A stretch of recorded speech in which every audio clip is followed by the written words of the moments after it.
Bom dia, com a paz do Senhor Jesus.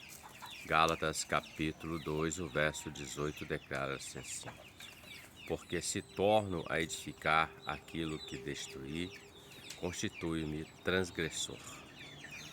Apóstolo Paulo, enviando essa carta à igreja de Gálatas, que estava na Galácia, ele fala da vida dele. Ele começa falando acerca do seu apostolado, do seu chamado, e ele fala da mudança que o Senhor fez na vida dele.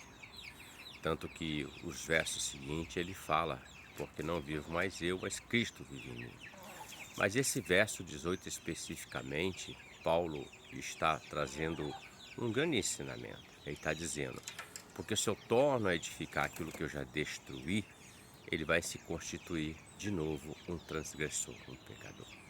Ele está falando da vida passada, aquilo que outrora ele vivia e fazia, que era contrário à palavra de Deus, por falta de conhecimento, por falta de entendimento, por falta de revelação, por falta de N situações que ele não compreendia.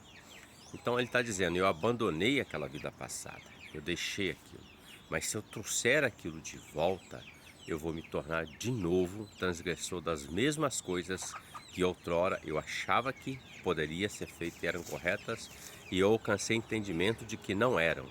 Então Paulo está dando um ensinamento: se eu torno a edificar isso, a construir de novo, eu me torno transgressor das mesmas coisas.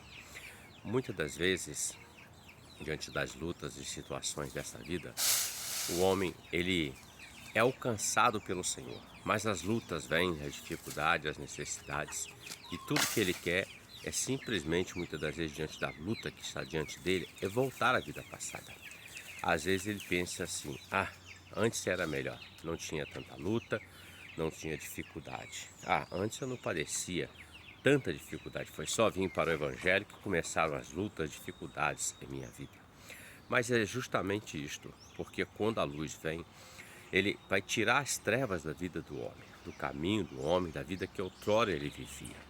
E a luz, ela vem para trazer exatamente isso, para dispersar as trevas e trazer a luz do Evangelho, da palavra, o próprio Senhor Jesus, a luz da salvação, da vida eterna, para que o homem que antes era cego, mesmo ele andando enxergando, ele era cego, porque tinha escama nos seus olhos, como Paulo, a princípio, no capítulo 9 de Atos, aconteceu com ele.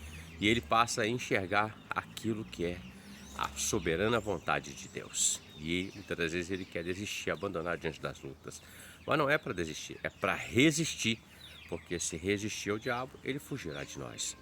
Então, quando o homem quer trazer de volta o passado, ele está se tornando exatamente um transgressor daquilo que outrora ele já alcançou perdão. Então, o que precisa ser feito? Resistir. Como Paulo fala nos versos seguintes: não vivo mais eu, mas Cristo vive em mim. E a vida que agora eu a vivo na fé do Filho de Deus, que se entregou por mim, que me amou. Reflita sobre isso. Que Deus te abençoe e que você tenha um ótimo dia com a paz do Senhor Jesus. Amém?